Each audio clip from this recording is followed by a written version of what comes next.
The story begins in the year 594 of the Holy Calendar at the Arcanist Academy. The MC, standing before this enormous academy, finds it incredible how large it is, and is also impressed by the number of candidates. At that moment, someone calls out to him. It is his parents, complaining that he is moving too fast. His mother approaches, worried about the color of his hair, since no one can notice it, and he asks her not to worry, as he has already solved that problem. Even so, she remains uneasy, believing that it might not be a good idea for him to proceed, since she has heard that many candidates have died, and, to make matters worse, his hair and eye color could make him a target. Julian asks her not to worry, since magic is the only way to solve the boy's problems, and besides, in the Northern Empire, that is the only academy where commoners can take the exam. After all, it is the Arcanist Academy of Candria. It is the main institution founded by the royal family, a training school for arcanists, where the strongest great masters of the empire teach. In the last 10 years, several guardians of non-noble origin have emerged, and most of them graduated from that academy. After saying this, he concludes that it is the perfect environment for a child to learn magic. Lewis agrees, as he needs to become a Grand Master, and assures that he will grow stronger to obtain ownership of the church orphanage. His mother is surprised to hear these words, and says that he has definitely become reliable, since besides being unable to cure her fever, he still ends up worrying her. The MC asks her not to worry about that, since thanks to her, he is alive. In fact, he thinks this way because, in his past life, he had a serious illness and could not live without a respirator, and his parents hated him for being a financial burden. Even so, he never gave up on his passion for martial arts, and that passion bore fruit, as his doctoral thesis was about it, and he managed to become an academic researching martial arts theory. His thesis contributed greatly to the development of the industry, but a certain academic stole his thesis and accused him of being a thief. In the end, even his parents abandoned him, and all he wished for was that, in his next life, he would have a healthy body and a family that loved him. After all this, in the year 90 of the Holy Calendar, in northern Candria, Laciella looked at the baby while her husband asked whether she would really take in the child, since the color of his hair and eyes was a problem. The MC, seeing the woman, wondered where he was, since as far as he knew, he had died. She answers her husband that the child is innocent and cannot simply be abandoned, and so she gave him the name Louis Kiril. With this outcome, he gained a precious family and a healthy body. After all these memories, someone pushes Laciella, who falls hard to the ground. Those responsible say that this is no place for commoners, since dreaming of an academic education is impossible. The MC becomes extremely furious at this, and the boys even mock them, saying that they ended up touching a commoner and that this will bring bad luck. Lewis's fury grows more and more, but his father grabs his arm and asks him to focus on the exams. His mother says the same, since he had promised not to cause trouble at school. He apologizes, and the boys leave, calling the family trash. Next, all the candidates ask for a path to be cleared, as Lord Cain is passing through. This is Cain, heir of the Oranka family. The MC thinks about all the noble boys and only grows more irritated, as he cannot stand arrogant people. His mother sees that he is lost in thought, but the boy apologizes and assures that he will pass and become a Grand Master. These words catch Cain's attention, as well as that of the other nobles.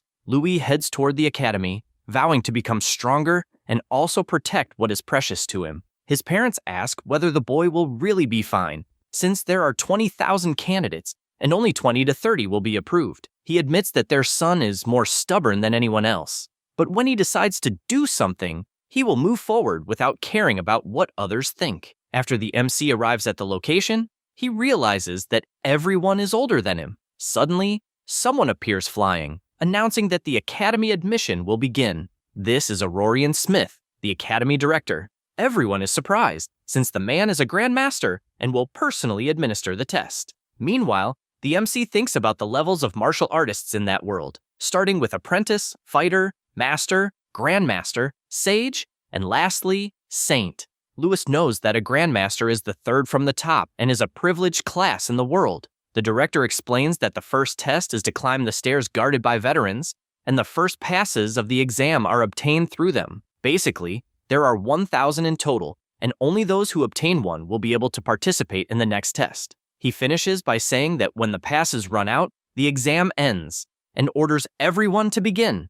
Immediately, the children start running, thinking the test will be far too easy, but the test instructor welcomes everyone and, with his devastating aura, guarantees that they will all come to know hell. The pressure is so strong that no one can continue climbing, and they are thrown to the ground and disqualified. Other candidates ask if that was an attack, but the MC starts walking and says that it was merely a killing intent and not an attack, since he released his aura to intimidate the candidates.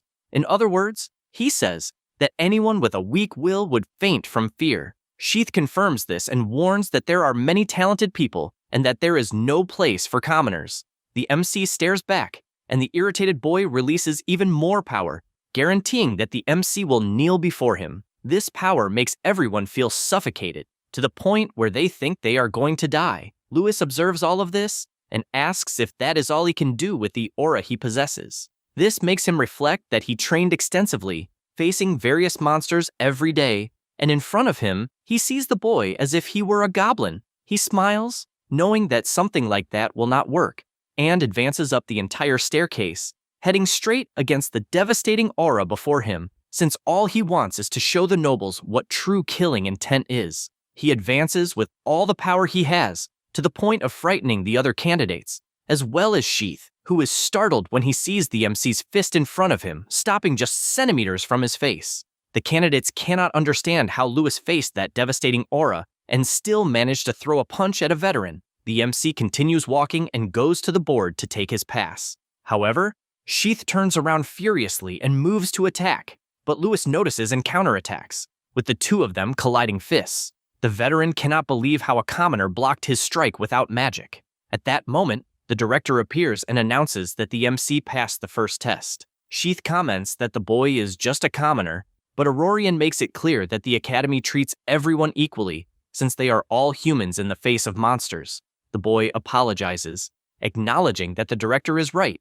Next, the director goes to Louis to congratulate him. In addition, he says that the color of his hair is quite concerning. Those words freeze the MC's heart, but even so, confident, he asks what he means. However, the director places a hand on his shoulder and says that if he is approved, he will prepare a special magic potion to hide the unique characteristics that he has. Lewis is not sure what Aronian is planning, but he only says that he will prepare for the second test. After that, he walks away, passing by the veteran, who is completely furious, since this is the first time the director has intervened during the exam, especially to defend a commoner. After that, they go to the location of the second exam, and the MC observes that out of 20,000 candidates, only 1,000 remain, and most of them are elite nobles.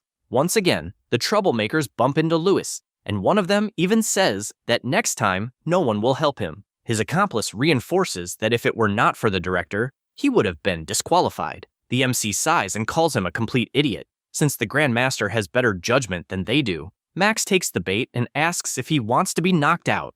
Louis just keeps smiling, and this makes the boy even more furious, to the point of launching an attack. However, the MC uses only 2 fingers and strikes the boy's body, which simply can no longer move, and he explains that it is a meridian rupture and applies even more force to the attack, to the point of sending the noble flying across the hall. This draws the attention of the other candidates, while the noble tries to recover, but he is in shock since he cannot feel his arm, and this makes him even more furious, as he believes he was poisoned and therefore will file a complaint immediately. However, Lewis approaches and says that it is not poison, since he only used martial arts and held back earlier, and therefore says that the only people who can hit others are those prepared to be hit as well. At this moment, someone grabs his arm. It was Cain, asking him to calm down, since they are in the middle of an exam, and asking if he really wants to risk being disqualified for nothing. Lewis does not like this lecture, but still leaves, while the troublesome nobles call the MC a filthy commoner. However, Cain intervenes and asks if they know who he himself is, since if they do, they should stay away. Immediately, the 3 panic and leave before causing more trouble, but Max promises that he will not let this go. Lewis only observes, since all nobles are the same, using their status to do whatever they want. Meanwhile, Cain goes toward him and says that he found the boy strong and brave, so, smiling, he asks them to form a team together. At this moment, some girls appear excited to see a lord in the place and ask if he happens to be looking for teammates. To make things worse, more people continue trying to join his team. Other candidates whisper whether Lord Cain is only 13 years old, and even so, is incredible. The MC thinks all of this is a pain. At this moment, a vortex appears in the arena, and from within it, the director emerges, congratulating everyone for reaching the second test, and informing them that it will now be related to power. The candidates find it strange that a mark appears on their bodies, and Cain speculates that it is the mark of the Earth attribute, only then getting startled as his body suddenly becomes heavy.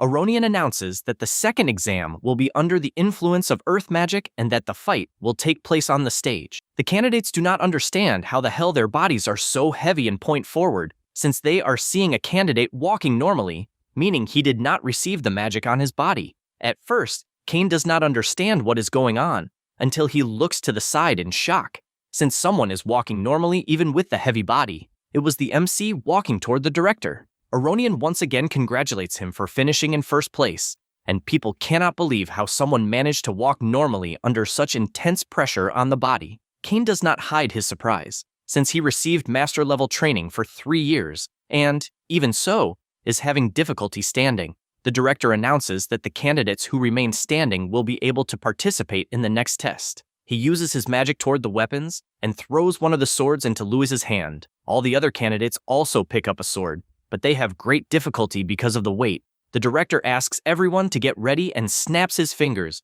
releasing the restraints. After doing this, he disappears. The candidates, intrigued, wonder whether they had been restrained by slimes, since they did not even notice it. At that moment, the MC feels something above and realizes that several slimes are falling. The kids are left in doubt as to whether the slimes were the ones that kept them bound to the ground. The director announces that blocking a slime's attack will give 1 point, dodging will give 2 points, and defeating it will give 5 points. In addition, the ranking is determined by the points earned, and the top 100 will advance to the third test. The MC realizes that the number of those passing is decreasing more and more, and the slimes begin to play around in the arena. People ask if this is serious, since the monsters are very weak, and one of them decides to finish it quickly, earning 5 points, and charges forward with everything. However, the monster changes shape and launches an attack at high speed, giving the boy a fright, since, in the blink of an eye, it hits him square in the face. Moreover, it starts heading toward the other students, striking them one by one. Chaos breaks out in the arena, and the teachers remain evaluating from the stands, since they need to record the accumulated points of each participant. The female teacher comments that this year, many important houses are participating and believes that a new record will be set. The Four Eyes, on the other hand, comments that the MC, who is a commoner, is also interesting. The director agrees, as he believes he will see something interesting from him. Meanwhile, the Four Eyes becomes worried, since for some reason Louis still has not moved in the arena. Even the candidates find this strange, but they believe that the slimes are too fast for the MC to keep up with, and begin to say that this is the limit of a commoner. As they say this, a slime changes direction and rushes straight at him. He dodges without even looking, and the slime crashes with full force toward another player. The blonde boy cannot believe he dodged so easily, but this time several slimes begin to move and all head toward Louis. This leaves the blonde boy excited, since now there is no way to dodge. But the MC simply closes his eyes and remembers a training session he did in the snow. His friends questioned whether they really should throw stones at him, and he asked them not to worry, since he only wants to test something. The boys get ready and start throwing with all their strength. Louis prepares himself and imagines that, in his past life, he formulated a hypothesis that, with extensive training, it would be possible to transmit information rapidly to a part of the brain, which, after calculating the trajectory, could act instantaneously. He activates his calculation and begins to dodge all the stones, leaving his friends completely surprised, to the point of asking how he did that and whether it is a new technique. He explains that he calls it void combat calculation. After this recollection, he is about to be hit by the slimes and begins to focus on the technique that predicts movements. He starts calculating all the monsters heading toward him and realizes that the slimes are linked both in speed and power, and begins to calculate the angle and rebound velocity. By doing this, with a single movement, he calmly dodges all the attacks and, with his sword in hand, makes a single strike that cuts all the slimes at once. Cain watches this in surprise, as do the teachers, who consider whether Louis read the movements of the monsters. Cain cannot take his eyes off him and imagines that he definitely needs to form a team with Lewis. At that moment, something catches the MC's attention. As another slime appears heading in his direction, he prepares to gain another 5 points. But before he can attack, another sword kills the monster. He does not like this at all and asks if they are stealing his points. Cain, who made the kill, says that is basically what happened, and, after finishing off the slime, throws it toward the other candidates and points out that he actually stole from them. So he asks if he would like to steal points together. Louis does not respond, and the boy simply says that he wants to rank well and therefore asks him to show all the power he has. The MC likes this confidence and says he agrees, and that the loser must do everything the winner orders. Cain likes this condition, since no one has ever made such a demand of him. From afar, other candidates watch, and Max thinks this is terrible, since he does not know what they can do now that Louis has joined Cain. However, he sees an opportunity when the slime suddenly changes direction toward Louis, and the noble takes advantage of this to fire his arrows. The MC sees the monster approaching, and with a single attack, cuts it in half. But he is startled when, right behind the monster, 3 arrows are flying straight toward his face until he is hit, startling Cain as he collides with his body. Max celebrates, having managed to hit the target, but the MC laughs, and holding the 3 arrows in his hand, asks if that is all he has. The boys cannot believe that someone can catch an arrow attack with their hand. Cain then asks if he is okay. Since he cannot believe that the scum is playing dirty, he tells him not to worry, but Max does not like being called scum, and this time his target changes to Cain, who even activates his double arrow skill. With that, they attack using a possessed arrow. Cain manages to destroy it easily, but the possessed arrow appears, and he is startled because he did not expect it. The MC grabs the arrow with his bare hands before it can hit the boy, who upon seeing this, panics because Louis's hand is bleeding, but he tells him not to worry, since the troublemaker's target is himself. The professors see that the intent of the attack was clearly malicious and question whether they should disqualify him. Aronian replies no, since the boys are already screwed without him needing to do anything, and simply asks to prepare the healing potions. After that, the MC asks Cain if he has ever heard of baseball, and before he can continue, a slime comes at him, and he prepares to attack, making all his calculations, and with all the strength he has, delivers a sword strike as if he were hitting a ball in a baseball game, which is enough to send the slime flying like a cannonball toward the troublesome brats, hitting Max square in the stomach and sending him flying out of the arena, disqualifying him as a result. Cain asks if it is a common game, since it sounded interesting. The boys get angry that their brother was disqualified, but when they look ahead, they notice that Louis has disappeared. That is because he appears above and delivers a powerful kick to the slime, which flies straight into the boy's face, disqualifying yet another retard for leaving the arena. The last one left panics, and the MC appears behind him asking if there is a problem. He backs away and tells a mere plebeian not to get any funny ideas, but he trips over Cain's foot and falls out of the arena. The blonde thanks the MC for catching the arrow in midair and asks if his hand is okay, and he replies that it is, and admits that he found the boy quite decent for a noble. Cain asks him not to lump him in with the other nobles, and asks if he has ever heard of the great families being clans that have produced many great masters and sages. His influence is immense and powerful, rivaling even the royal family, the nobility, and the Arcanist Association. Louis says that there are probably all kinds of nobles. Meanwhile, the other candidates are outraged that a commoner is interfering in the exam, and, irritated, guarantee that they will not allow more points to be taken. The two look to the side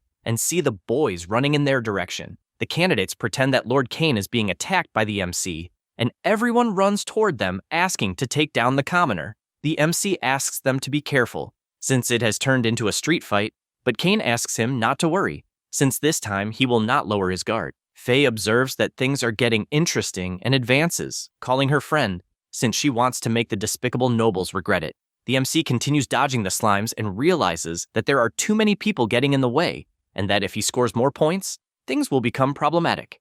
Miliana defeats a candidate, just as Faye sends another one flying. Neil watches all this chaos and gets excited about it, since he likes a mess. He gets ready and charges in, because he prefers hitting people rather than slimes. He activates his spinning hammer and starts striking everyone in front of him without mercy, until he realizes that he has eliminated a bunch of candidates. A professor asks whether they should stop what is happening, and the director replies that they should not, since the youths have a lot of energy to burn. The professor agrees, but asks whether it will not be a problem if all the nobles are disqualified. Aronian asks her not to worry, since that academy has its own rules and does not care about public opinion. In any case, he flies at full speed to the arena and announces that the second test is over. He also reveals that the scores and rankings of the approved candidates will be shown later. Everyone feels relieved since the magical effect of the earth has disappeared from their bodies. The instructors rush to give healing potions to the injured, and Louis is surprised by the potion, since it is the first time he has seen one, but he laments it, because even a basic magical potion costs 3 silver coins. Cain goes up to him and asks if something is wrong, and tells him not to worry, since if he wins, he will not bully the boy. With everything settled, the director activates the scroll and shows everyone's rankings. The candidates grow curious about the rankings, and the director announces that the 5 best candidates surpassed the scores of previous records and declares that 5th place went to Miliana Royce, 4th place goes to Cain Oranka, 3rd place goes to Faye Durahan. Before continuing, Cain is startled since he did not hear his name and believes he was disqualified for attacking the riffraff. The next to be announced was Louis, with 887 points. Cain is shocked by this score and also asks whether he is the so-called commoner people were talking about earlier. The MC says it is a secret, and the boy replies that it is not a problem, and since he won, asks what he wants him to do. Louis answers that he will say it after the test. Next, the director announces who took first place, breaking all unprecedented records. The one responsible was Neil Gunn, with 888 points. The boy gets excited since he found many candidates and asks them not to disappoint him. People cannot believe that both first and second place were taken by commoners. Miliana, meanwhile, feels something strange about her friend, and the girl is excited because she has found her perfect opponent. The professor tells the director that commoners taking first and second place is unprecedented in the academy, and both are from orphanages. He comments on a curiosity. The Arcanist Association manages orphanages, and that is because true strength has nothing to do with social status. He says this and asks everyone who was approved to proceed to the next location. Cain tells the MC that the boy came very close to first place and is curious about which of the two is stronger. After they arrive at the location, the director announces that it will be a survival test and that he will also give out some emblems, in addition to informing that the veterans will use teleportation magic to throw each person into a different point in the forest. He explains that the objective is to collect as many emblems as possible, regardless of the method, and that basically the candidates who lose their emblems will be immediately disqualified, with only the top 10 being admitted. Cain says that apparently the two of them will need to separate, but asks him to be careful. The MC says the same, and comments that apparently the board announced the result of the second test to create exactly this situation. Aronian asks everyone to demonstrate their abilities to the fullest, surviving until the end. Louis begins to walk, imagining that he is close to admission and that he will win no matter what happens. At that moment, someone approaches and says that he is in trouble for humiliating the nobles. The MC does not like this at all, since more candidates are approaching, appearing like ants. He understands what is happening, since it is clear that the teleportation team leaked his location. The big guy tells them to stop the small talk and charges forward with everything, but he simply dodges the attack.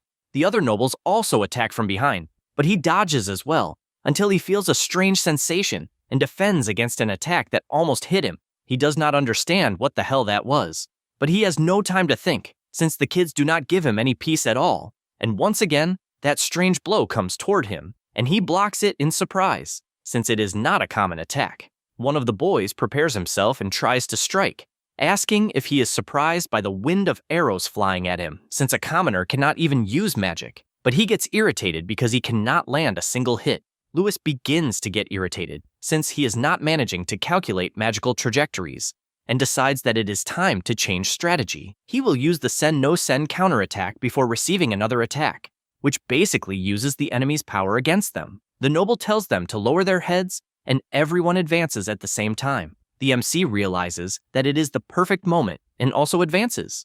The big guy gets excited and attacks with full force, but Louis simply dodges, places his sword against the axe, and pulls the guy with all his strength, attacking another player with the man's own weapon. One is struck in the chest, and the other has a spear embedded in his eye. The archer high up in the tree takes advantage and shoots once more, but the MC, who is already alert, simply pulls one of the nobles toward him to use as a shield and then discards him like trash.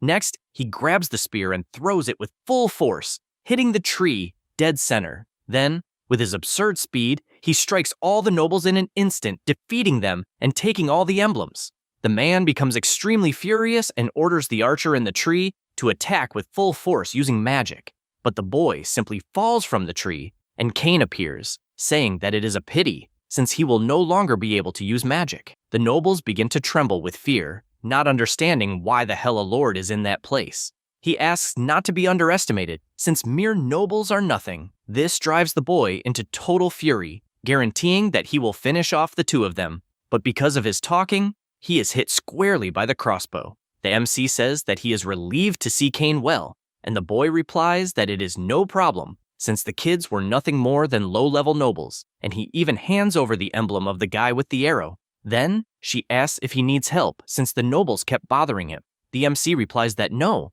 since he will solve his own problems. At this moment, Faye appears clapping, since she liked what she heard, and says that he is the boy she had mentioned before. She asks for a fight, and Cain begins to introduce her, saying that she is Faye, the daughter of a Grand Master. However, the MC interrupts by asking if she is his friend and if he has already fought against her. The boy replies that he is not her friend or anything like that, and that, unfortunately, back then, he let his guard down and lost. Faye asks them to stop flirting because she wants to fight.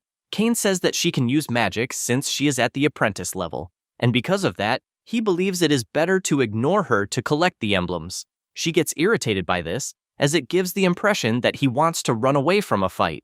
Louis decides to accept, since he wanted to see how someone from a great family fights. Faye likes hearing that, and says she will fight without magic to be fair, then launches into an attack without wasting time. He gives a simple glance, and the attack lands cleanly. The girl is surprised, since he held the spear as if he had been hit. However, she spins her weapon, which delivers a recoil to his arm, and takes advantage of the opportunity to attack, first horizontally, and then she leaps to use her sacred spear, which strikes the ground directly, completely destroying the area. Two examiners observe from afar, and the four-eyed one says he is surprised by the spear technique of the Durahan family and expected nothing less from a genius. However, his friend says that the MC, despite being a commoner, is quite impressive as well, but he already knows the outcome, since it is not possible to defeat someone from a great family. He says this and asks the director what he thinks.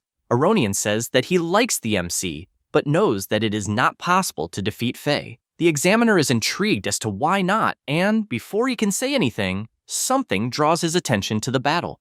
Amid the smoke, Faye appears once again with her spear technique, and even while attacking at high speed, the MC dodges all of her attacks, and she begins to grow agitated until Louis uses his enhanced vision and notices an opening in her attack. He takes advantage of it to counterattack, but the girl moves very fast and, after adjusting her spear, attacks once again, forcing him to dodge by jumping to the other side of the battlefield. She admits that she cannot believe she did not land a single blow, and he says that it is not that hard to dodge, since you just have to observe carefully. Faye finds this interesting, and at high speed, uses her rising sacred spear and even tells him to try dodging that. The MC analyzes that spear techniques have many movements, and, combined with the weapon's reach, become quite problematic. But even so, he keeps dodging, since he needs to take advantage of the weaknesses of the attack. She attacks once more, and he is already very close, since spears are vulnerable in close combat, so he wants to seize the right moment to instantly reduce the distance, and at that moment, he sees an opening to use his sword dance. She notices what he is trying to do and uses a spinning attack. Louis is surprised by this, and she says that the sacred spear of the Durahan family has no weakness, and that, while spinning, it even forms a tornado. Such is the speed of the technique. The examiners realize that the girl is remarkable, since even the Grand Master of the Durahan family learned that technique only at 16 years old, and this makes the girl surpass all the apprentices. The MC does not let himself be intimidated and defends against all the attacks coming his way. He knows that another weakness of the spear technique is its self-consumption of energy, and because of that, an opening will soon appear. Faye grows more tired the more she spins, and Louis notices this opening and advances with everything he has, giving her no chance to react. However, before he can strike, his sword breaks and the piece falls to the ground. This leaves both of them stunned, and she admits that it was incredible, since if the sword had not broken, he would have carried out an excellent counterattack. The MC confirms it and says that, apparently, he has terrible luck. Anyway, she starts pointing out that he had been holding back the whole time, and Lewis apologizes, saying that it is a habit to observe before going all out in a fight. He says this and warns that he will get serious now, but she does not understand, since the weapon is broken. He asks her not to worry, because in truth, he is better with his fists than with a weapon. She does not waste time, since she is facing someone full of openings, and once again uses her spear technique, which advances at high speed, while he simply prepares himself. Cain shouts that this is Faye's charged attack, and that facing it head-on will cause serious injury.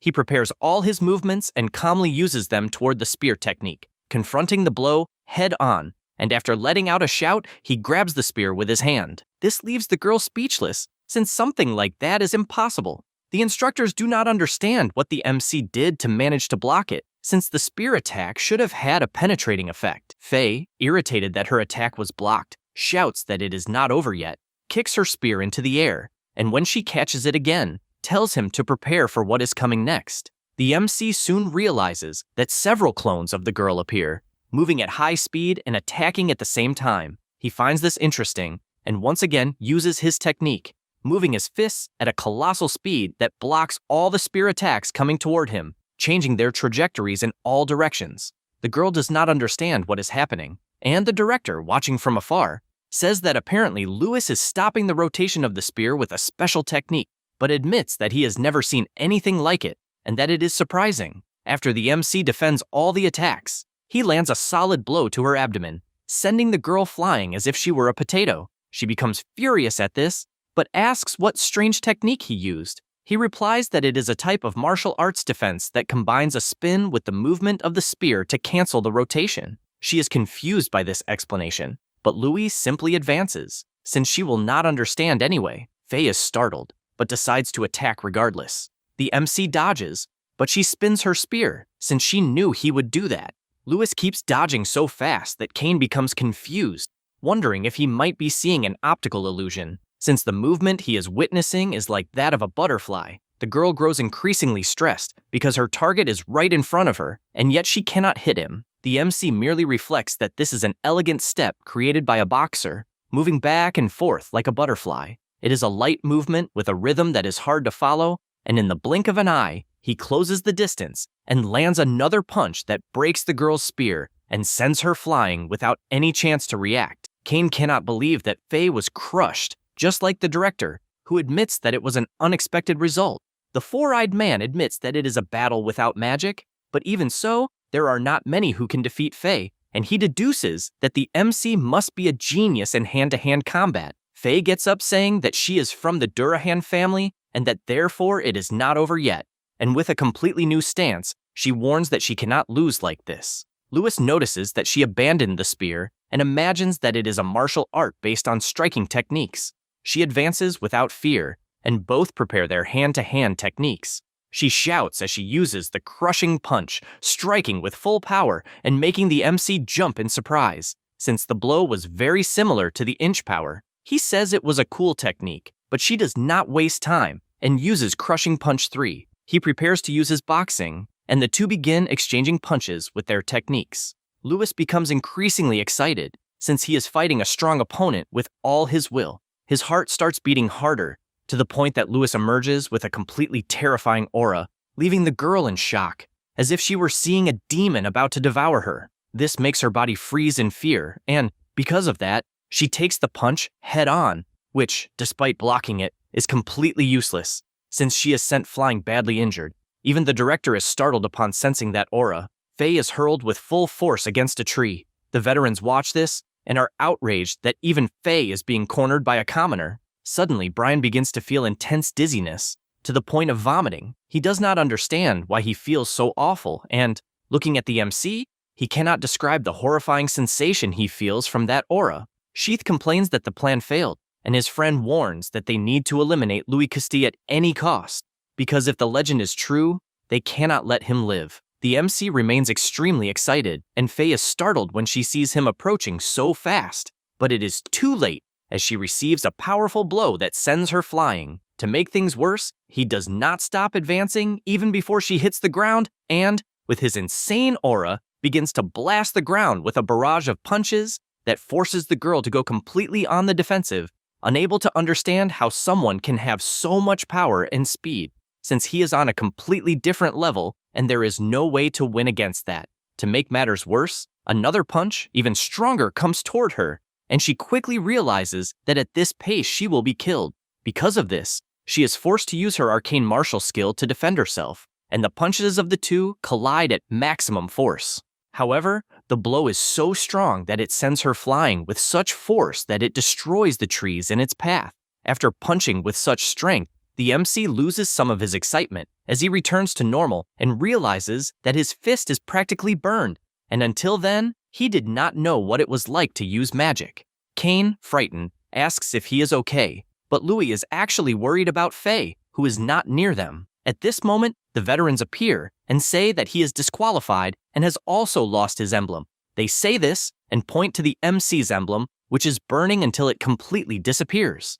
Cain asks them to wait a minute, since what happened was an accident, but Sheath makes it clear that the director saw everything and asks if he is going to try to help a commoner. He then approaches, saying that the trash should have disappeared already. However, Faye appears asking them to wait, and they turn around in shock, as does Louis, since she is fine despite being injured. Sheath asks if she is also trying to protect him, and whether she does not mind being disqualified for breaking the rules. She tells him to shut up, as she is aware that Louis's emblem burned, and apologizes, since she used magic unintentionally. He also apologizes, since he suddenly became furious. Faye says it is fine, since she was forced to use magic, and that she wants to have a fair match with him when they are enrolled.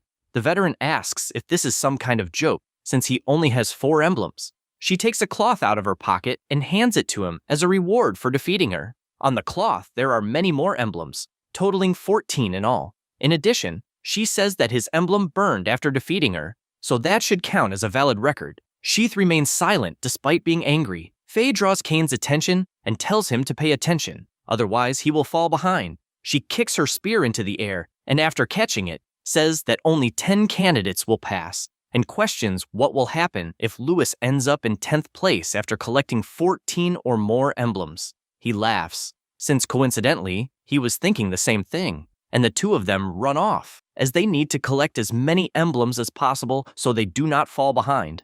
Louis likes the friendships he is making, but an instructor flies toward him and says that he lost his emblem and is therefore disqualified. Then, the two walk outside. Sheath warns that this is not over, but his friend says that if Faye defeats other candidates, then Louis will definitely manage to pass even without participating anymore. However, the guy is so nervous that he says that if a candidate dies in an accident during the test, that would not be anything strange. Brian is hoping that something like that happens, since he cannot forget the sensation from earlier and knows Louis's true identity. After that, the MC hands over the emblems and leaves the academy, even though he really wanted to study at that school, since if he could fuse magic and martial arts, it would be incredible. Then, at night, he walks past a guy and becomes pensive about what he will say to his mother, since she will ask all kinds of questions. Suddenly, the guy walking beside him, attacks from behind, but Louis kicks the dagger and sends the lunatic flying as if he were a soccer ball. The mercenary asks how he noticed, and he replies that the bloodlust was screaming. 2 others appear, and the MC prepares himself, since he needs to give it his all because they are skilled opponents. He pays special attention to one guy who is standing farther back, since he definitely looks dangerous. The blonde orders him not to avert his gaze and attacks, trying to send Louis's head flying. Louis prepares himself and dodges all the attacks. In addition, he grabs his opponent's hand and slams him hard against the ground. However, the blonde reacts quickly with a kick and then retreats. He says that indeed, the MC's perception is superhuman, and that his advanced combat techniques, as well as his intelligence, are exactly as reported.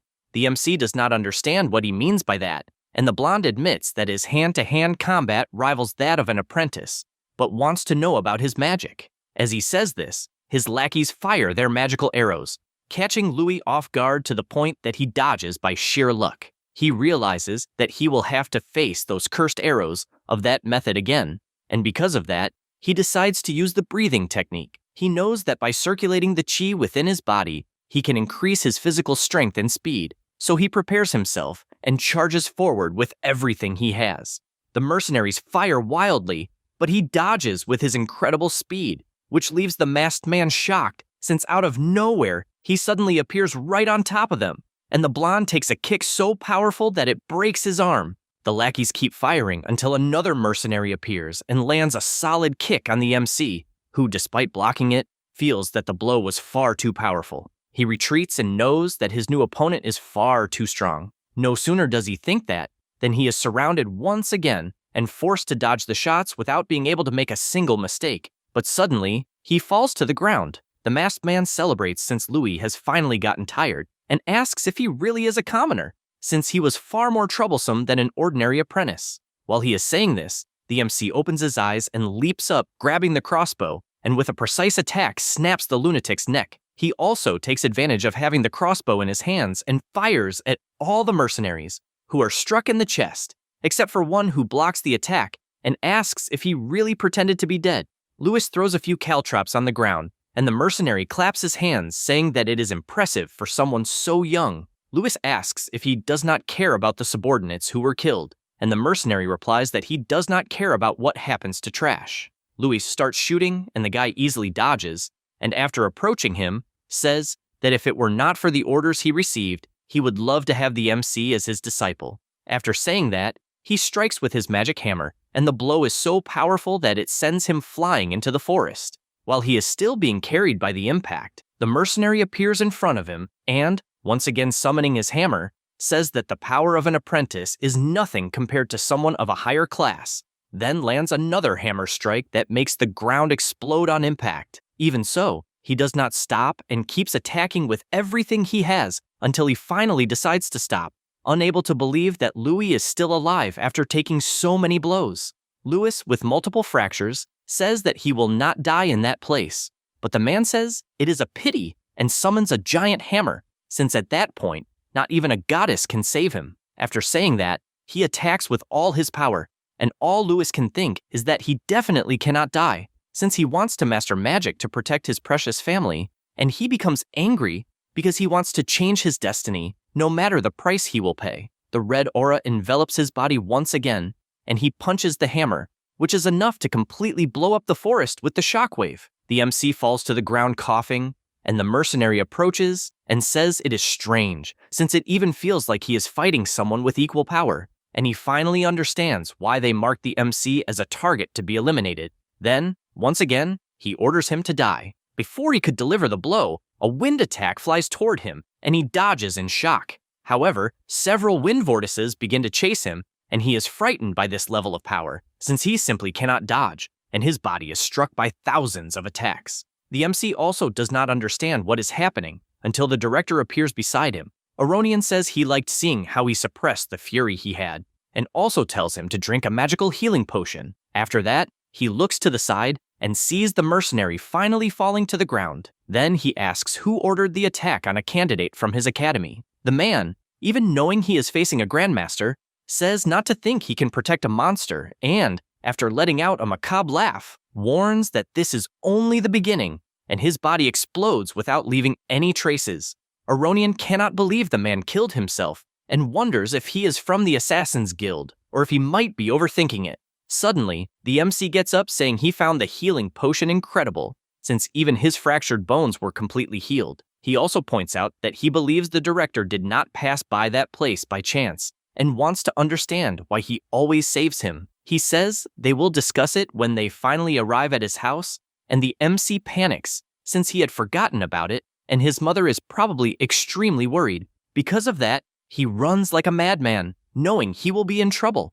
The director invokes his power and orders the place to be cleaned up. Meanwhile, in the city of Mantia, the troublemakers are harassing La Ciela, claiming that she is diverting the milling taxes. She says she is just waiting for her son, but they say it is a lie, and that she needs to be punished. However, before they could do anything, one of them gets kicked in the face and goes flying like a rocket into his other friend. La Ciela is happy that her son has finally arrived home, but soon makes a desperate expression that worries the MC to the point that he asks if everything is all right. She places her hand on his face and asks what happened, since his clothes are torn and there is blood everywhere. He asks her not to worry, saying that his clothes just got caught on a tree during the trial. Max asks if Louis wants trouble again, and questions whether he is trying to pick a fight with a lord and whether he should call the fighter George again to report what happened. However, Aronian appears flying, commenting that there was apparently a misunderstanding there and saying that he is the director of the Arcanist Academy. The two panic since they are aware that he is the Grandmaster Aronian, and the director tells them to send his regards to the Lord. Without thinking twice, the boys apologize for any trouble and run away. The director takes advantage of being in the presence of Louis's mother and says that he would like to discuss something. They go inside the house, and the Grandmaster notices which mill the nobles were talking about, but does not understand how it is moving on its own without magic. He also notices that there is flour scattered all over the house. Then La Ciela picks up some fruit and says that she does not really understand how the milling works, since Louis made their lives much easier in many aspects. However, he admits to being worried, since for the director to appear in person, it must be because some problem occurred during the test. He laughs and says it was the opposite, since such a talent had only been seen in the Gaia scriptures, when humanity was under the tyrannical rule of the monsters. A genius emerged among humanity, guided by the goddess, and he comprehended the essence of the elements and created the martial arts. 5 years later, on one day, together with his companions, he defeated the monsters and saved humanity from extinction. The commemorative day on which the sacred calendar was born later came to be called Liberation Day. In the Gaia scriptures, he is called the first hero. La Ciela finds this story fabulous, but the MC finds it strange, since in popular legends there is no hero who saved humanity. The director says there is, and that the hero even appears in a different form, since he was a man with black hair and black eyes. The two are startled upon hearing this, and Aronian adds that this information is a great secret known only to the upper echelons of humanity. This is because the hero certainly saved humanity, but at that moment, madness dwelled in his heart, as he only thought about killing. Thus, he committed a grave and unforgivable sin and was erased from the history of humanity like a curse. The MC stops to think whether this madness dates back to that era. Aronian stands up and explains that this is the reason why in all countries they eliminate people who have black hair and black eyes, and asks whether he really thought he could continue deceiving everyone just by dyeing his hair. La Ciela panics and says that the fault is not his, since the idea was hers, and begs them to spare him, since he is a good boy. Louis tells her not to worry and says that if the director wanted him dead, he would have done it long ago, and believes there must be a reason behind this. The director explains that in fact, the MC is incredibly wise for someone who is 13 years old, since he not only resisted the madness, but also mastered it, and that was when he saw the qualities of a new hero. He is surprised to hear about this new hero, and the director explains that the world may seem peaceful, but beneath the surface there is a great darkness that is constantly watching. Louis realized that day that the legends are nonsense, and for that reason, he wants to guide him in the right direction for the good of humanity's future. Saying this, he throws the mace, but the MC catches it without any trouble. The director concludes by saying that, thanks to the efforts of Faye and Cain, most of the candidates failed, and in other words, he passed. So without beating around the bush, he asks whether he would like to receive his personal instruction in addition to entering the Arcanist Academy of Candria. The MC asks whether he is betting on him, since one day he might truly go mad. He barely says this when he is startled to see the mace in his hand being sliced into thousandths. Moreover, Aronian, showing that he is serious, says that if the day comes when the MC truly loses control, he will ensure that he kills him. The next day, Louis is working and his friend asks whether he really received a personal invitation from the director. He replies that yes, but deep down, he knows it was a kind of warning and not an invitation. He also wonders what his connection to the legendary hero might be. In addition to the director asking whether he really believed he could keep deceiving everyone just by dyeing his hair, and also giving the guarantee that if he loses control, he will be eliminated. When they went outside, the MC asked why he had said everything in front of his mother. The director replies that if she knows nothing, she will merely be a burden. He does not like hearing this, and assures him that his mother is not a burden. Aronian warns that, unfortunately, when his true identity is revealed, the family will be in danger. And, as a mother, she should understand the situation to a certain extent. He also tells him to become stronger, since the true trial is only beginning. After remembering all of this, he knows that the director is right, and that he needs to become stronger. After that, his younger sister appears and he hugs her. Lana asks whether one day he will return, since she does not want to say goodbye. He assures that he will return during the long breaks, after all that is his home. She asks if he is serious, since her mother said that only bad children break promises. He makes the promise and asks her to stay calm. At that moment, his father points out that a noble is calling for Lewis. He goes to see what it is, and the man says that he is the butler of the Oranka family, and that the young master invited him to the mansion. The MC realizes that it is an invitation from Cain, and that the boy wants to deepen their friendship before the start of classes. He accepts the invitation, and they immediately go to the Candria Empire. Upon arriving at the place, he is surprised, since the mansion is incredibly huge, and the family definitely is as well. Immediately, Cain appears to receive him, and the MC says that he heard the boy caused a huge commotion in the final exam, and that, since he passed thanks to him, he will set aside the bet they made. Cain says that is another matter, since Lewis had the ability to pass. After all, he obtained Faye's seal of approval. In addition, he says that they cannot fight during the exam, so the two will be opponents long before classes begin, and asks if he wants to know more about the Magic Academy. At that moment, his mother appears with a frightening expression, asking who the boy is. He replies that he is a friend, but she orders him to be silent. Cain is startled by his own mother, but she walks down the stairs and says that she told him to choose his friendships better, since she has no idea when the gates of the Oranka family became a place where just anyone can enter. Moreover, she says that the MC is not worthy of being his friend, since he only needs to train with his father to aim for the sage classification. Then, she turns to Louis and asks whether his purpose in getting close to Cain is money or power, and removes her ring, saying that it is worth several gold coins and could allow him to live peacefully for the rest of his life. Then, she throws the ring at the MC and orders him to pick it up quickly and leave that house. Cain becomes angry with his mother, since he does not understand why she would do such a thing, and turns to Louis, begging for forgiveness. However, the MC bends down to pick up the ring and says that he became Cain's friend because he recognized his abilities, and returning the ring, asks whether she believes that her own son's word is worth so little. The boy is surprised by those words, but the woman does not like it at all and shouts, ordering someone to expel the commoner from her house. Cain asks everyone to calm down and points out that Louis has more talent than he does, and even broke all the exam records and defeated Faye. His mother laughs at such absurdity, since she has never heard of a commoner surpassing wealthy families.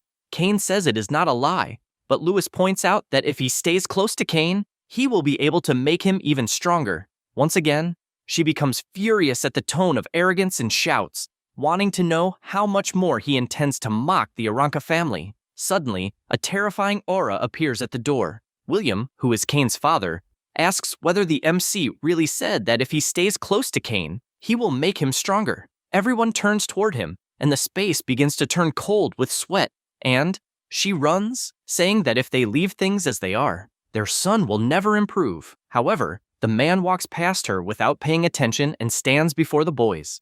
Immediately, Cain greets his father, and Louis also greets him as Cain's friend, and even thinks that the aura he is feeling is incredible, just like the principal's. William goes straight to the point and asks his son whether Lewis's words are true. He replies that, at the very least, the MC has abilities that surpass his own. The man finds that interesting, and releasing his killing intent, asks him to prove it with more than just words. The MC cannot believe the incredible aura before him, so intense that he is unable to breathe. With that, he concludes that the man standing before him definitely intends to kill him. No sooner does he think that than the man merely blinks, and Lewis feels a hole in his body. He understands that this willpower is terrifying and expected nothing less from a grandmaster. However, thanks to his continuous monster hunt, he developed enormous resistance to killing intent and believes that if it is only at that level, it will not be a problem. He gathers all the energy he has and begins to release an intense power, creating a draconic aura against the tiger aura. The two powers face each other and reach the point where all that pressure collides. Cain is surprised by his friend's power until the entire aura dissipates and Louis falls to the ground, exhausted. The blonde boy goes to him asking if everything is okay. William then asks the MC why he seeks more strength. He replies that it is to protect his family. William likes what he hears and tells his son that his willpower is very weak and that, because of that, he should learn many things from Louis. His wife simply cannot believe this, and he asks whether she would like to give any opinion. She becomes completely intimidated and answers no.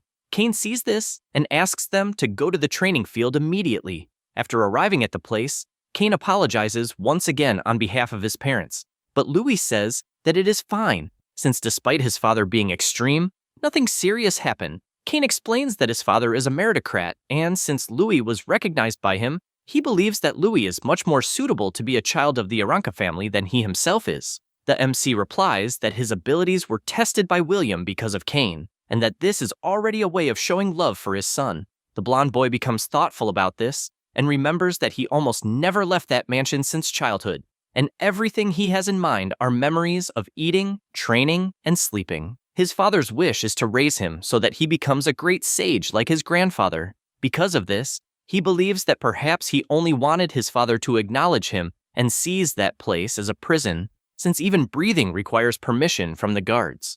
The adults around him kept praising him as a young master, but his status and talent are nothing more than chains that bind him. The more trapped he feels, the more he longs for the outside world and wanted to be like a bird flying across the continent. He knows that this is a world where strength matters, and currently, he is very weak. He goes to the swords, and after picking one up, says that it is the only way to break these chains.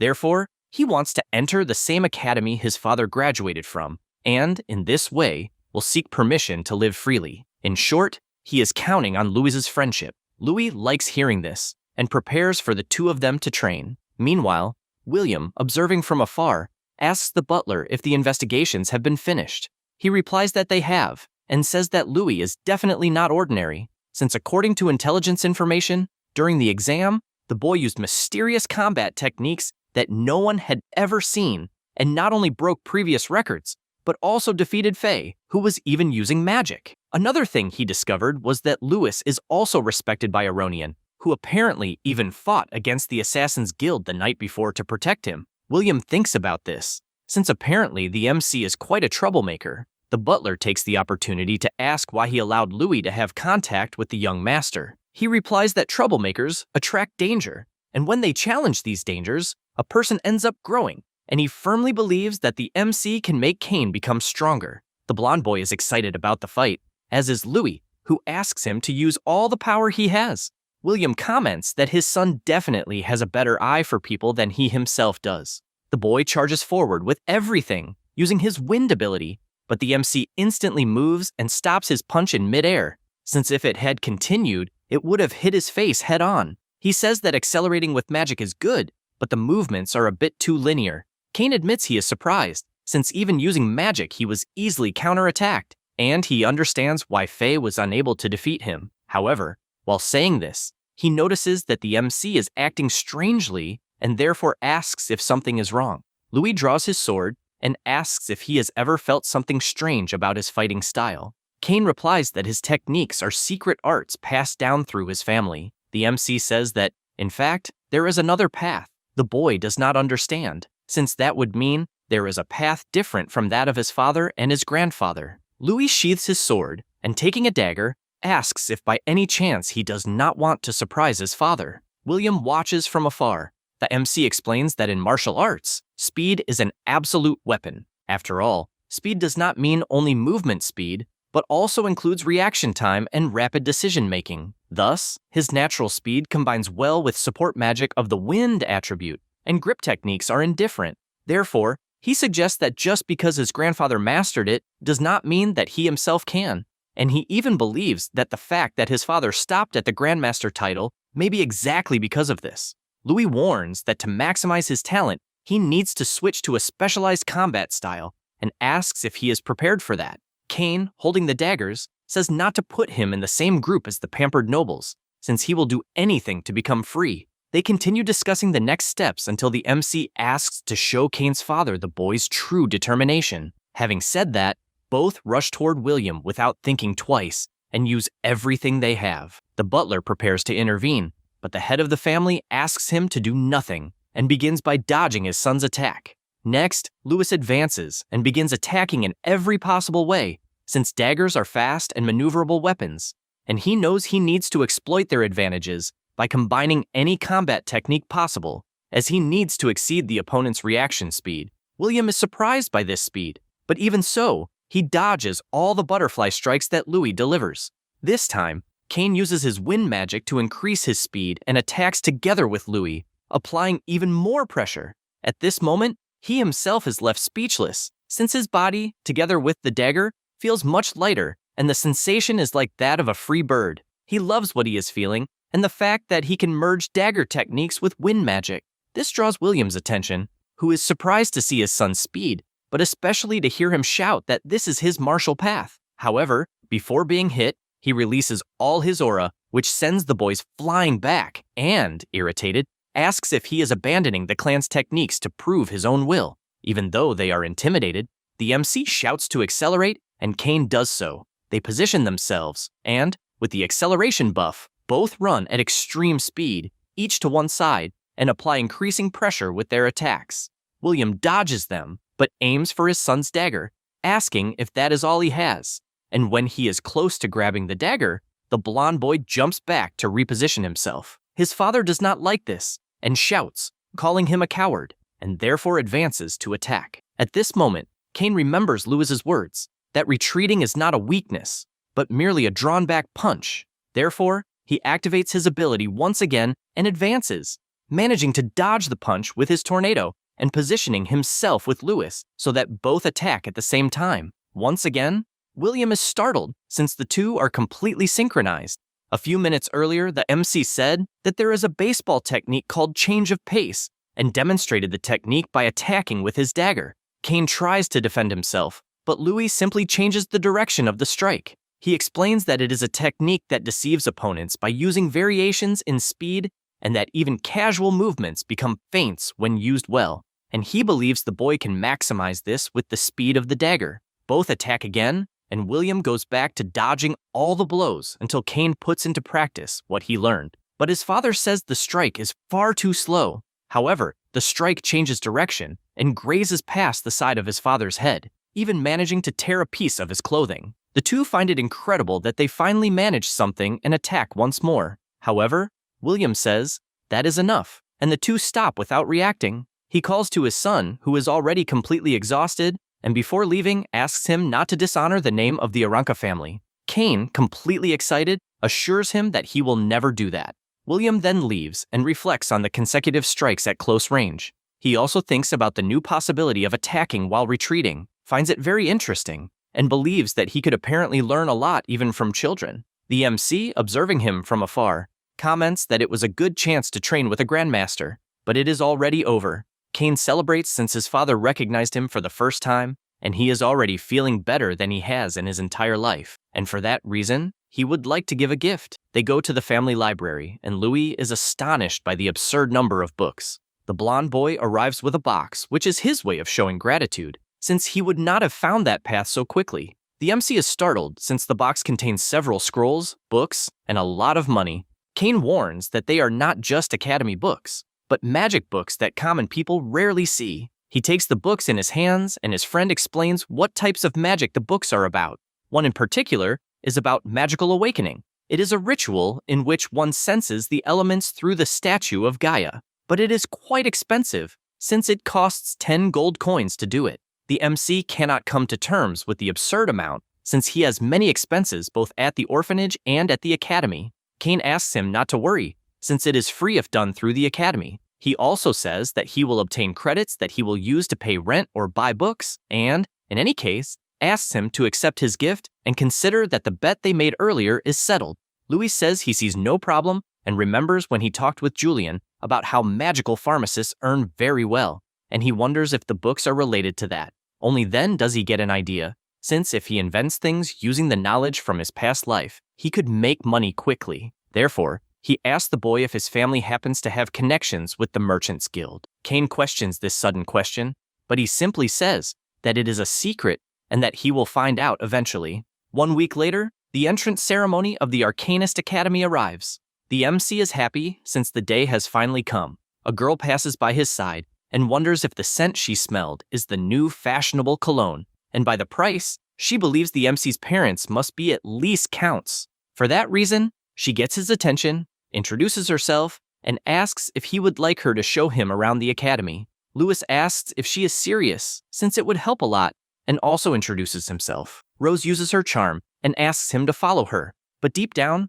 she admits that she does not recognize the name Louis Kirill and believes him to be some illegitimate son of a noble. She introduces the academy and explains that since the emperor grew old, the imperial heirs have been fighting against the nobles and great families of that place, and thanks to Aronion's efforts, the academy remains peaceful, but behind the scenes, there is a fierce battle for resources. She pinches his face and says that he is one of those being watched, and therefore must give his best. But her real question is which faction his family supports.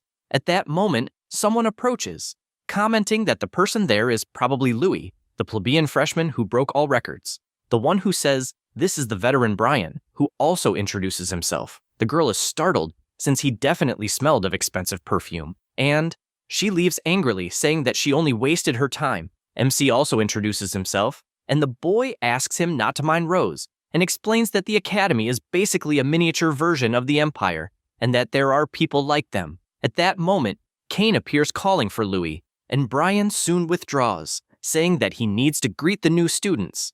The veteran leaves, but not with the look of someone seeking friendly relations. The blonde asks what he was talking about with Brian, and MC asks if the two know each other. Cain replies that he does not and only knows that the veteran is the rector's son. At that moment, Faye approaches, saying that she does not like people with weak will, and Cain takes it as an indirect jab. The two greet the group, and Louis thanks her once again for having helped during the test. Faye says it is not necessary, since he passed by his own strength, but assures that next time she will not lose. Cain does not like being constantly ignored, and she tells him to get stronger if he wants attention. The argument continues intensely until Miliana drags her friend away, since they need to finish the registration.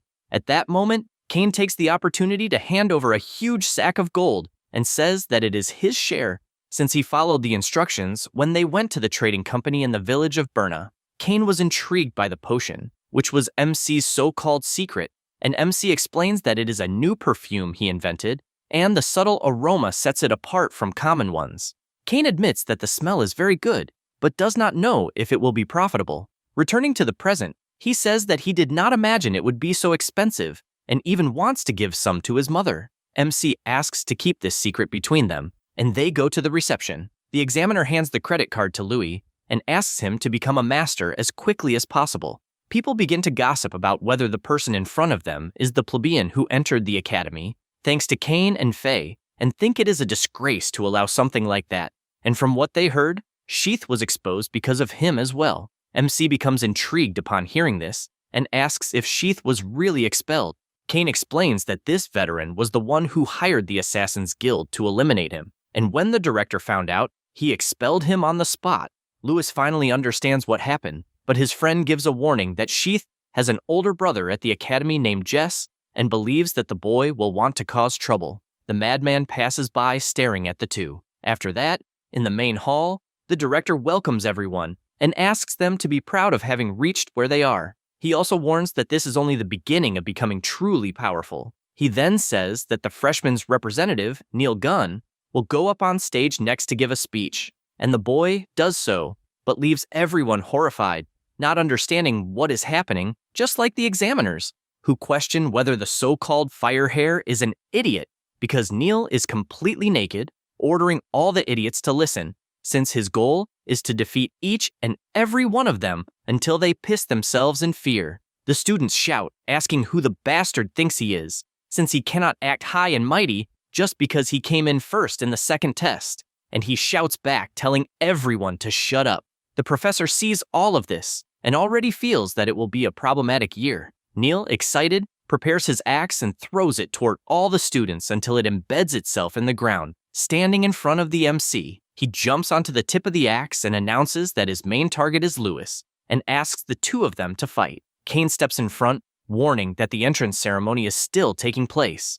Neil asks if he is perhaps afraid and points at the blonde guy, since he thinks the kid is pathetic, someone who only barks and does not bite. He becomes extremely irritated by this and prepares to throw a punch, but the MC grabs his arm and asks him to calm down. Neil orders the two to attack at the same time, until Brian appears and says that the fire-haired guy and Lewis are two of the few talented commoners in that place, and that, because of that, they should get along, since if they act selfishly, they will not last very long at the academy. Neil tells him to leave, since he is not interested in small fry. The veteran gets irritated by this, and people start gossiping that commoners really have no manners and do not even know why they managed to enroll. Cain warns that some people only learn the hard way. Neil guarantees that he will crush him first, until a professor appears saying that fights between students are forbidden and will only be allowed during classes, exams, and official tournaments, and already warns that he will be exposed if he breaks this rule.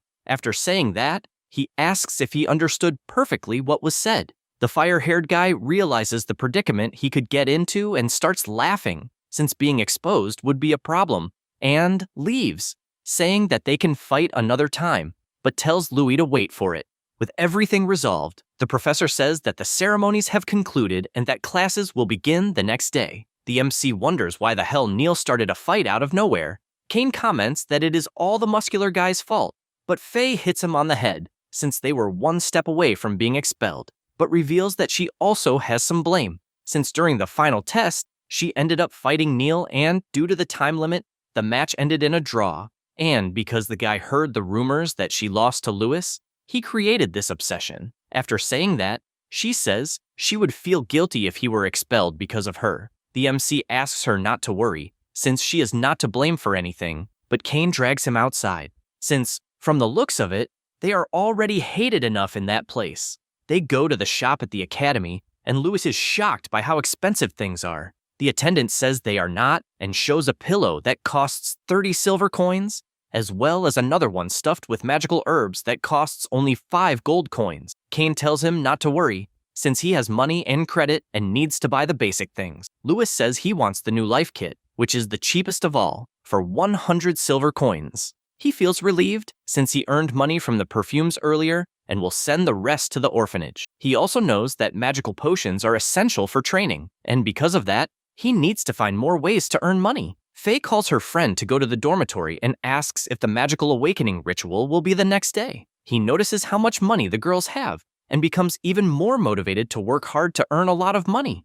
After that, at the dormitory, the MC goes looking for room 60 and hopes he does not get stuck with some thug or cheater until he passes by a dorm room where a mattress was thrown out. And when he looks inside, he sees several students picking on another who only remains silent in the face of the provocations. This makes the guys even angrier, to the point of asking if he is perhaps looking to pick a fight. At that moment, Lewis strikes a blow to the guy's muscle, and he starts screaming in pain since he can't even move his arm. He warns that duels are forbidden and that they could be expelled. The students insist they haven't done anything yet and charge forward, since the MC threw the first punch, so it will be self-defense. However, he blocks and counters the punch in a way that ends up hitting one of their friends. Because of that, he asks if he actually did anything at all, and the guy starts crying, wanting to know why his friend suddenly punched him. Instantly, the MC approaches and kicks the guy's leg, causing his leg to hit another student in the groin. The boy doesn't understand what is happening, but because of that distraction, he receives another blow, which he once again feels throughout his entire body, making all the boys fall down. The troublemakers don't understand what the hell is going on and point out that it is all Lewis's fault. The MC tells them not to blame others for their own bodies acting strangely, but the senior claims that he was definitely controlled and calls him a monster. The MC doesn't like that at all and starts approaching the seniors, but the purple-haired freshman pulls him back, since it's not wise to fight there. Because of that, Lewis tells everyone to leave since they will be in trouble if the principal finds out, and the seniors immediately leave. The MC introduces himself and asks the name of his new roommate. The boy says nothing and only shows that his name on the mattress is Kara Candace.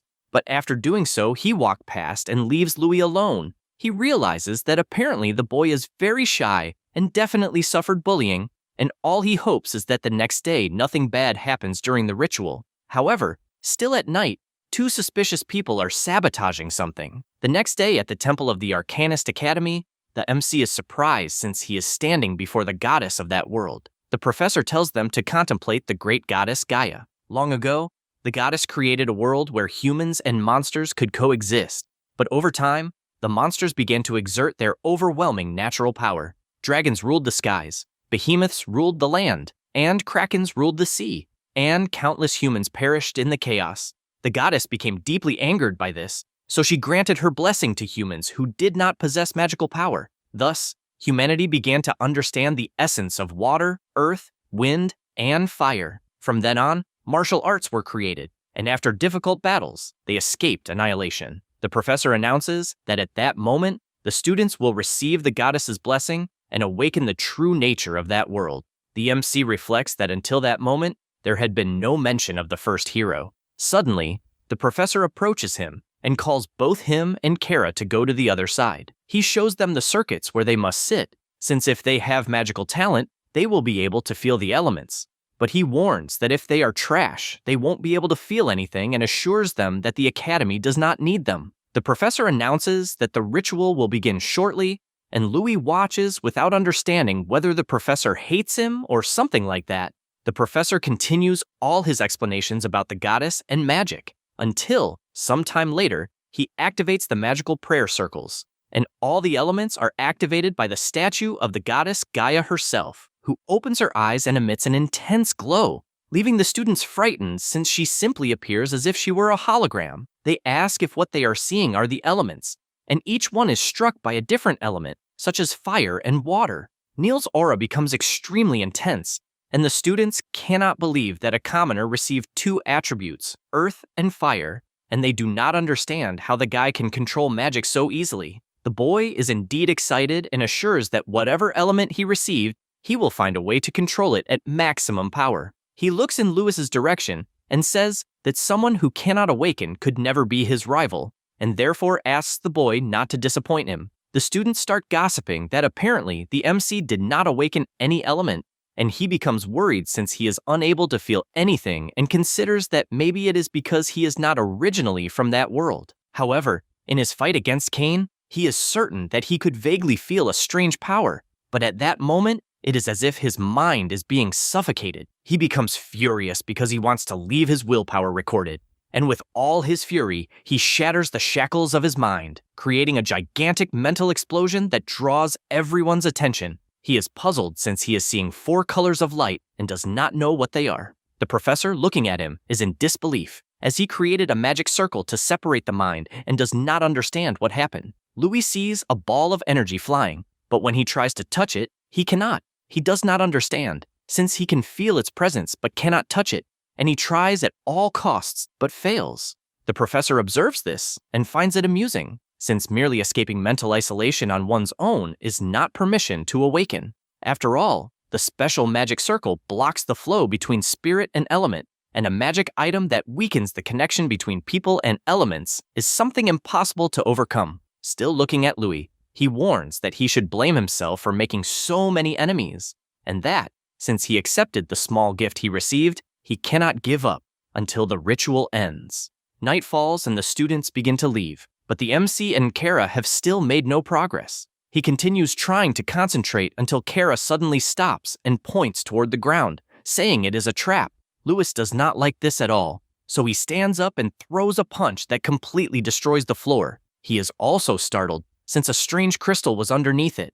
Kara leaves and says that it is probably the item that was hindering the progress. The MC thanks him for the help and wonders if it was a coincidence that the item was there, but considers the second possibility since the professor may be sabotaging him. He says that it does not matter, since at that moment, things will truly begin, and he starts to concentrate. Spirits begin to fly toward him, and the remaining students are surprised since the vortex forming beside Louis is the same as Neil's.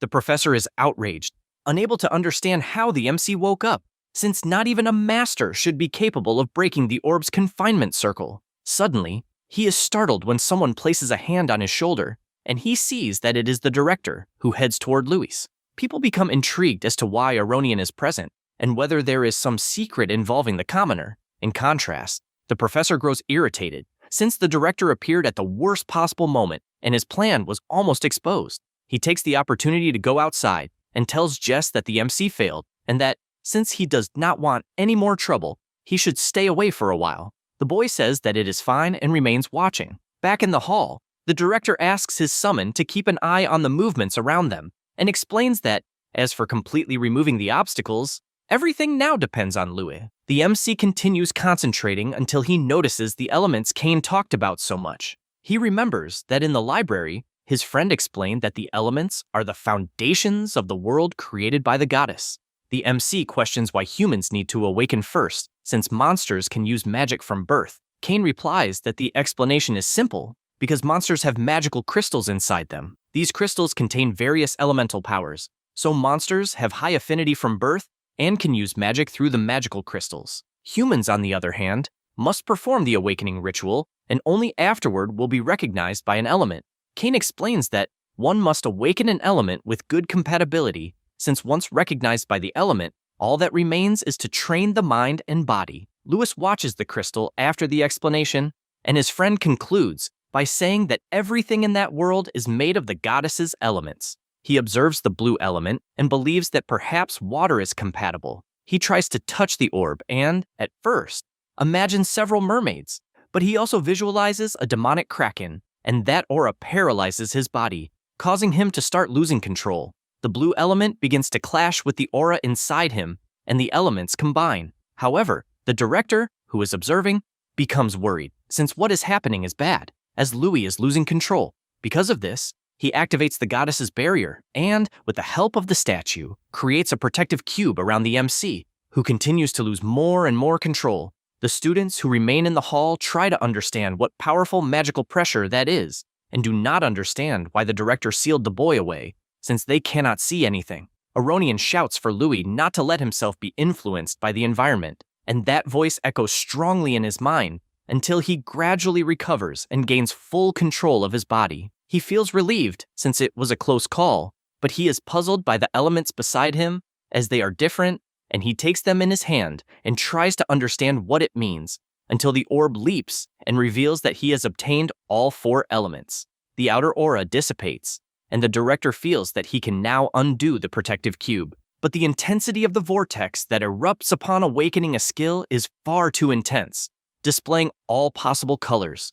The students present are also frightened, since they have never seen anything like it, because the MC's aura is far more terrifying than Neil's. The director, however, is pleased as his expectations have been exceeded. Louis continues observing the elements in his hand until all 4 enter his body, and he imagines that the elements, like elemental particles, are constantly in motion, and that he needs to harmonize the flow of chi and his breathing to make the circulation smoother. He continues concentrating more and more until he finally unlocks his full potential, but the power is so great that he releases a new power. Several ice crystals begin to form around him and burst forth, destroying the entire hall. Aronian is startled at the sight, and the MC continues releasing his ice aura, and this vision pleases the director, as it is something incredible. However, the power is so overwhelming that the ice begins to solidify throughout the entire hall, forcing the students to run, but it is useless, as they are completely frozen, since that power has taken over the entire main hall. That's all, folks. If you enjoy the video, subscribe and hit the bell. Thanks.